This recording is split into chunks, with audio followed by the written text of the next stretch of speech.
Chatham, England writers, there is a whiff of betrayal in the air across Britain's Brexit heartlands, where many impatient voters fear Prime Minister Theresa May is going soft on implementing last year's decision to leave the European Union. May's gamble in calling a snap election on June 8, only to lose her parliamentary majority, has thrown the future of Brexit into doubt, and the opening rounds of divorce talks have raised the prospect of a complex and expensive withdrawal which could take years to complete. Throw in a visceral distrust of the London political classes, and for many voters it all points to one thing: a plot to water down, or even stop, Brexit. We voted to come out, so why didn't they do it straight away? Why have we got to wait? Asked 64-year-old Chris Murdoch, in the small English town of Chatham, 50 kilometres 30 miles east of London. We want to come out completely because it's not in their favour. Her husband Peter, a retired construction worker, added they're all in it for themselves. They're all two-faced. We don't trust any of them. Like 52% of Britons, both Chris and Peter Murdoch voted for Brexit last year and, like most, according to recent opinion polls, they haven't changed their minds. Such views in Chatham, a stronghold of May's Conservatives in recent years, are shared widely in much of the country. That spells danger for May, who must unite her party, divided for decades over Europe, to drive Brexit legislation through Parliament and win approval for the final deal with Brussels. It also means likely disappointment for those European politicians who hope Britons will have second thoughts about the wisdom of Brexit, and settle for a close relationship with the EU if the divorce has to go through. Many Brexit voters in Chatham now fear that Britain's leaders, who they say have ignored their interests for decades and are beholden to big money, are plotting to betray their dream of a clean break with the EU. May called the early election to win a mandate for her vision of a hard Brexit that prioritised immigration controls above the interests of the economy. Instead, she emerged wounded, reliant on a small Northern Irish party to win major parliamentary votes, and under pressure from her party's pro-European wing and business to compromise with Brussels. Some European leaders seem still not convinced by May's mantra that Brexit means Brexit. French President Emmanuel Macron has said the EU's door remains open, and European Council President Donald Tusk even invoked the lyrics of John Lennon to imagine a Brexit rescinded. At home, former Conservative Prime Minister John Major has said there is a credible case for giving Britons a second vote on the Brexit deal.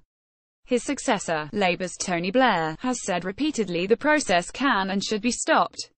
There is little sympathy for this in Chatham, one of a cluster of towns on the banks of the River Medway that for centuries acted as part of England's naval defence against the fleets of its European enemies.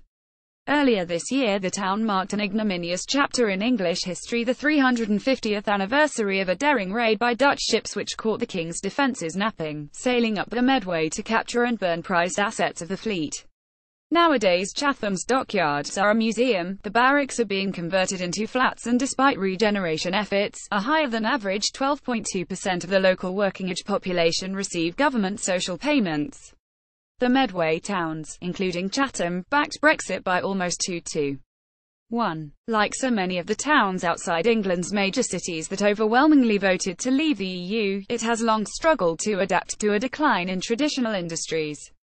My fear is that they won't follow it through and they'll find a reason to stay in, said former postal worker Trevor James, a 61-year-old Brexit-supporting voter from Chatham. People sit outside our coffee shop in Rochester, Britain, August 8, 2017. Picture taken August 8, 2017. Hannah Mackay-James noted that a majority of Conservative and opposition Labour lawmakers had backed staying in the EU before the referendum, along with most members of the upper house of Lords. It's all in the lap of the gods as to whether they follow it through properly, he said. Above all, Brexit supporters want to control arrivals of workers, especially from poorer, eastern EU states, on which many employers have come to depend. They accuse migrants of taking jobs, undermining wages and overloading public services, even though foreign-born workers play a major role in running hospitals, doctors' surgeries and other vital services. Transition a treachery. May's government is now struggling to design, negotiate and implement a chaos-free exit plan by March 2019. With business demanding a staggered departure, top ministers have accepted a transitional period is needed to minimize legal and investment uncertainty that could damage the economy. Finance Minister Philip Hammond has suggested there could be little immediate change to immigration rules, saying the transition might last until 2022. Such arguments carry little sway outside London. Relatively few Britons have changed their minds in the 14 months since the referendum. A YouGov poll this month showed 45% believed that in hindsight it had been right for Britain to vote to leave, and the same amount that it had been wrong. No less than 61% of Leave voters thought significant damage to the economy was a price worth paying to quit the EU.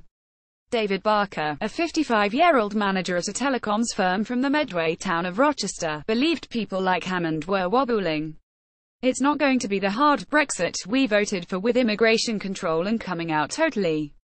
Several local voters said any transitional deal allowing continued unrestricted EU immigration was unacceptable. Medway politicians are determined to hold May to account on Brexit via the local members of parliament. "I don't accept that the general election shows the will of the people has changed," said Alan Jarrett, the Brexit-supporting leader of the Conservative-run local authority. "We speak regularly to our 3 local MPs to make sure they don't lose sight of what Medway people voted for," he said, adding that a transition of 3 to 5 years was excessive. Border control. The Medway towns sit in the southeastern county of Kent, home to the Channel Tunnel rail link with France and Dover ferry terminal. At its closest point, the coast of continental Europe is just 33 kilometers away. Residents say Kent lies in the front line of the immigration debate, making little distinction between EU migrants and people from outside the bloc seeking asylum.